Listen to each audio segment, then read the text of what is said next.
Hello friends, हम कर रहे थे JP Narayan ji. Last session में हमने उनका पॉइंट किया डेमोक्रेटिक सोशलिज्म एंड आज हम इस सेशन में जन नायक जयप्रकाश नारायण जी हैं, इनका कॉन्सेप्ट करेंगे सोशलिज्म टू सर्वोदय। जैसे सर्वोदय का कॉन्सेप्ट है, हमें लगता है जो महात्मा गांधी जी का है, तो इन्होंने महात्मा गांधी जी के कॉन्सेप्ट से सर्वोदय का कॉन्सेप्ट ड्राइव किया, क्योंकि जी उनसे बहुत ज़्यादा इन्फ्लुएंस थे एंड उसी को आगे भी पॉलिटिक्स में उतारने का फैसला लिया। तो इसका मीनिंग क्या हो गया, इन्होंने अपनी पॉलिटिक्स में सर्वोदय के लिए ही काम किया है। तो जैसे जी कहते थे हमको सोशलिज्म को इस्टेब्लिश करना है। सोशलिज्म इस्टेब्लिश क्यों करना है? क्योंकि हमारी कंट्रीज में बहुत ज़्यादा डिस्क्रिमिनेशन था, इकोनॉमिक डिस्क्रिमिनेशन भी था, पॉलिटिकल डिस्क्रिमिनेशन भी था, कल्चरल एंड सोशल डिस्क्रिमिनेशन भी था। तो इनके लिए सोशलिज्म है। सोशलिज्म सिर्फ इकोनॉमिक इक्वालिटीज नहीं था, इनके लिए जो अदर कॉन्सेप्ट है सोशलिज्म में वो भी इंक्लूड करने थे। तो सोशलिज्म में सर्वोदय का कॉन्सेप्ट सबसे इंपॉर्टेंट रखा।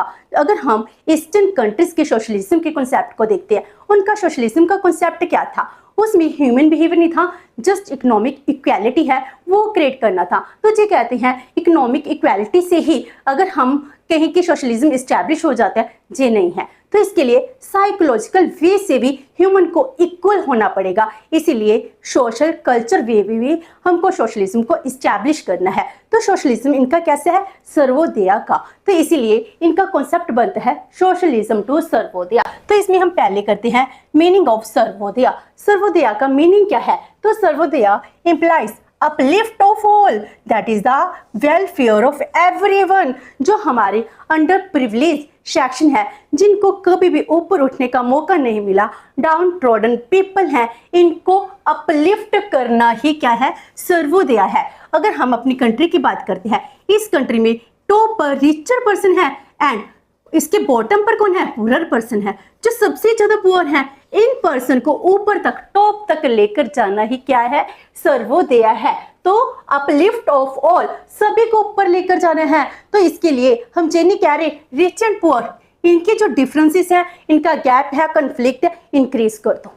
इनके कंफ्लिक्ट को खत्म करना है। कंफ्लिक्ट खत्म करने के लिए उन्होंने कलेक्टिव ओनरशिप की बात की है। जो इकोनॉमिक स्ट्रक्चर है उसको भी रीऑर्गेनाइज करना पड़ेगा, जिससे हम सबका वेलफेयर कर सके। जैसे कार्ल मार्क्स ने कहा था प्रोलेटेरिएट की डिक्टेटरशिप होगी जब हम जो बोर्जिस क्लास है, कैपिटलिस्ट क्लास है, जब तक इनका एंड नहीं होगा तब तक सोशलिज्म इस्टेब्लिश नहीं होगा। जो किसी क्लास को खत्म करना नहीं चाहती, बल्कि कन्फ्लिक्ट को खत्म करना चाहते हैं, इसलिए कहते हैं सबका वेलफेयर कर दो। अगर सबका वेलफेयर हो जाएगा तो क्या होगा? सर्वोदय का कॉन्सेप्ट है, हर एक को बेनिफिट मिलेगा। तो Jayaprakash Narayan ji he develop his idea of true socialism by combining it with Gandhi ji idea of Sarvodaya.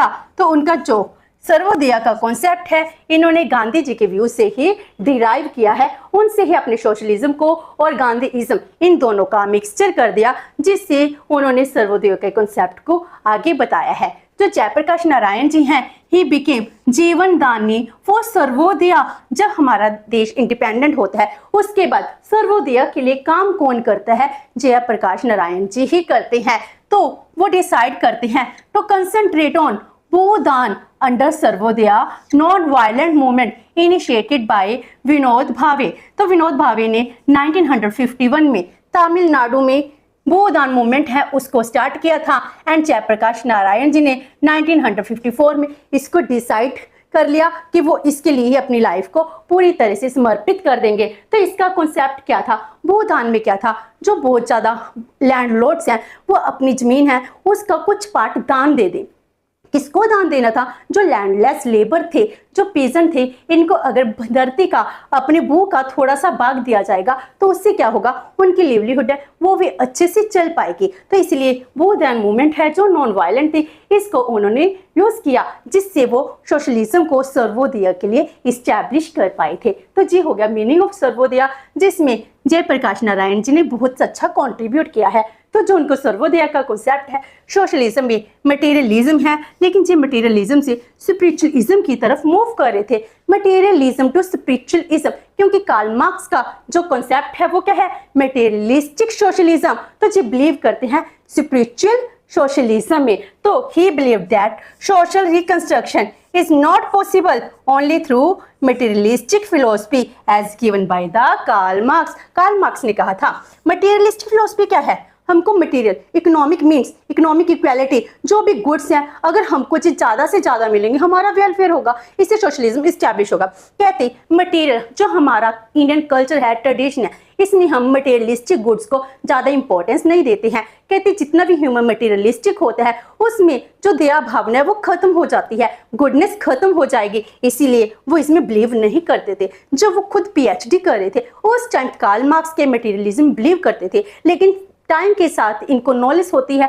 तो उसको पूरी तरह से जज करते हैं, उसके बाद मटेरियलिज्म टू स्पिरिचुअलिज्म मार्क्सिज्म में बिलीव करने लग जाते हैं। तो इनका सोशलिज्म कैसे था, स्पिरिचुअलिज्म था। तो उन्होंने कहा अगर हम सोसाइटी को रिकंस्ट्रक्ट करना चाहते हैं हमको मटेरियलिस्ट फिलोसफी की नहीं जरूरत, हमको किसकी जरूरत है, स्पिरिचुअलिस्ट फिलोसफी की जरूरत है। He said that spiritualism is the root of morality. It raises the unity of existence. अगर स्पिरिचुअलिज्म ना हो तो पूरी सोसाइटी गुडनेस है वो कभी भी स्प्रेड नहीं हो सकती है। जी मोरालिटी की रूट है, इससे जो भी ह्यूमन एग्जिस्ट कर रहे हैं सबकी यूनिटी रिप्रेजेंट होती है। क्योंकि कार्ल मार्क्स में तो मटेरियल के लिए हम क्या थे, क्लास कन्फ्लिक्ट हो रहे थे, यहाँ पर क्या कर रहे हैं हम क्लासेस में कोऑपरेशन कर रहे हैं। And it is the base of non violence, जो नॉन वायलेंस का बेस बनता है जिससे अच्छी सोसाइटी है वो इस्टेब्लिश होती है। After that universal citizen participation, तो ये क्या चाहते हैं अगर सोशलिज्म इस्टेब्लिश हो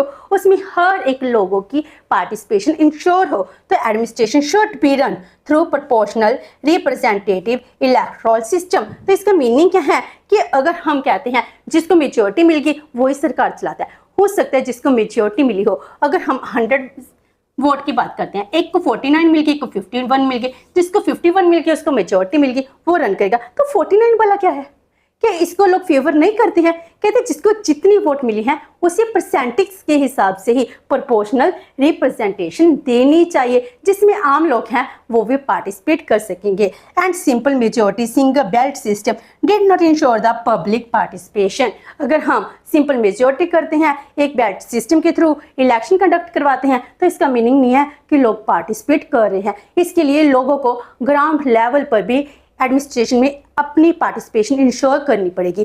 विलेज सिस्टम है, ग्राम स्वराज है, जी होना चाहिए तब जाकर लोग पार्टिसिपेट करेंगे। इसके लिए उन्होंने कॉन्सेप्ट दिया है ग्राम राज का और इसके लिए मूवमेंट भी चलाई है। तो ग्राम स्वराज इसका मीनिंग क्या है, it is the base of social economic and political thought of Jayaprakash Narayan. तो वो क्या कहते हैं अगर ग्राम स्वराज होगा तब जाकर इक्वालिटी क्रिएट होगी। ग्राम स्वराज में सोशल इकोनॉमिक एंड पॉलिटिकल हर जगह पर इक्वालिटी क्रिएट हो सकती है। यही इनकी थॉट थी। ही believed in the rural development. वो कहते हैं जब तक विलेजेस डेवलप नहीं करेंगे हमारी कंट्री इंडिया कभी डेवलप ही नहीं कर सकती, क्योंकि हमारा बेस हमारे विलेजेस ही हैं। तो रूरल डेवलपमेंट में बिलीव करते थे, इसीलिए वो चीज चाहते थे कि सरकार नहीं बल्कि self dependent agriculture industrial unit बननी चाहिए। एक विलेज के लोग हैं वो खुद ही इंडस्ट्रियल यूनिट लगाएं एग्रीकल्चर प्रोडक्ट की। तो स्मॉल स्केल इंडस्ट्रीज हैं विलेजेस में खुद ही इस्टेब्लिश होनी चाहिए जिससे कलेक्टिव ओनरशिप होनी चाहिए। So he advocated decentralised Gram Raj movement in India. तो उन्होंने ग्राम राज मूवमेंट भी स्टार्ट की। ग्राम राज मूवमेंट, अगर हम ग्राम राज मूवमेंट की बात करते हैं, ग्राम राज मूवमेंट पंचायती सिस्टम नहीं है। ग्राम मीन्स विलेजेस का अपना राज, अपना रूल, अपनी एडमिनिस्ट्रेटिव पावर, लेजिस्लेचर पावर होनी चाहिए। इसको वो ग्राम राज कह रहे हैं, which means autonomous village Republic, not a panchayat. जिसको हम पंचायत सिस्टम कहते हैं वो ग्राम राज नहीं है। तो ग्राम राज के लिए एक विलेज क्या है, ऑटोनॉमस विलेज रिपब्लिक बन जाता है। हमको ऐसा ग्राम राज को इस्टेब्लिश करना है और ग्राम मंडल होना चाहिए। ग्राम मंडल में क्या होता है, हर एक फैमिली से एक मेंबर होगा और वही क्या करेगा, डिसीजन लेगा अपने विलेजेस के लिए। इस तरह ग्राम मंडल के थ्रू ग्राम राज है वो चलना चाहिए। और उन्होंने ग्राम राज मूवमेंट है वो स्टार्ट की थी, जिसके बाद टोटल रेवोल्यूशन है वो भी उन्होंने लेकर आए। जिसके बाद जो भी हमारी कंट्री में करप्शन है, पॉवर्टी है, अनएम्प्लॉयमेंट है, इसके ऊपर तीखा वार किया। और 1977 में पहली बार नॉन कांग्रेस गवर्नमेंट है इसको इस्टेब्लिश किया था।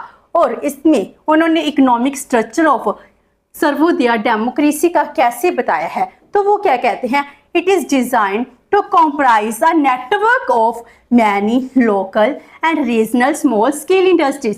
तो हम जिस मानते हैं अगर इकोनॉमिक स्ट्रक्चर है, हम ऑटोनॉमिक यूनिट की बात करें हैं लोकल एंड रीजनल लेवल पर छोटी छोटी इंडस्ट्री, और साथ में इन्होंने क्या इंक्लूड किया है, some central large scale industries, जिसके आज से पहले किसी ने बात नहीं की, जो कहते थे इकोनॉमिक डिसेंट्रलाइज होना चाहिए। तो इनका व्यू कितना अच्छा था, खुद पीएचडी डॉक्टरेट करते हैं, पढ़ते हैं, फॉरेन जाते हैं, तो उन्होंने भी यही स्टडी की थी कि हमको कैसे स्टडी करनी है। तो उसके लिए इन्होंने ये भी रिकग्नाइज किया कि स्मॉल स्केल के साथ लार्ज स्केल इंडस्ट्रीज को भी डेवलप करना होगा। Large number of communitarian farms हैं, बड़े बड़े फार्म्स हैं, वो भी इस्टेब्लिश करने होंगे। लेकिन इसमें इकोनॉमिक स्ट्रक्चर लोगों के लिए कैसा हुआ, इनके लिए उन्होंने कहा collectively owned and managed by the whole village. जो किसी एक के नहीं है, पूरे के पूरे विलेज के द्वारा कलेक्टिवली ओन किए जाएंगे और उनके द्वारा ही मैनेज किए जाएंगे। तो अगर हम लार्ज स्केल इंडस्ट्री की बात करें तो वेलफेयर सबका हो रहा है,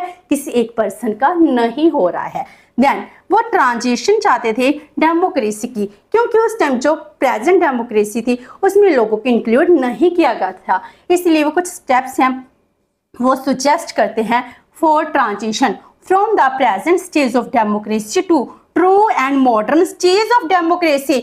वो चाहते थे मॉडर्न डेमोक्रेसी हो। मॉडर्न डेमोक्रेसी कैसी होनी चाहिए, पार्टी लेस डेमोक्रेसी, जिसमें एक पॉलिटिकल पार्टी है, पॉलिटिकल पार्टी जीतने के बाद भी अपनी पॉलिटिकल पार्टी को नहीं रिप्रेजेंट करनी चाहिए। तो इसके लिए पार्टी लेस डेमोक्रेसी होनी चाहिए, जिनमें सभी की सभी पॉलिटिकल पार्टीज हैं participate in common programme forgetting their ideological differences. जब लोगों के वेलफेयर की बात हो, उन्होंने अपनी पॉलिटिकल पार्टी के डिफरेंसेस नहीं देखने, उन्होंने कॉमन वेलफेयर की ही बात करनी है। Participate in common programmes and forgetting their ideological differences, तब जाकर मॉडर्न डेमोक्रेसी है वो इस्टेब्लिश होगी। तो इस तरह जो जेपी नारायण जी हैं, इनका सर्वोदय का कॉन्सेप्ट बहुत ज़्यादा वाइड है, जिसमें सब लोगों को इंक्लूड किया गया है।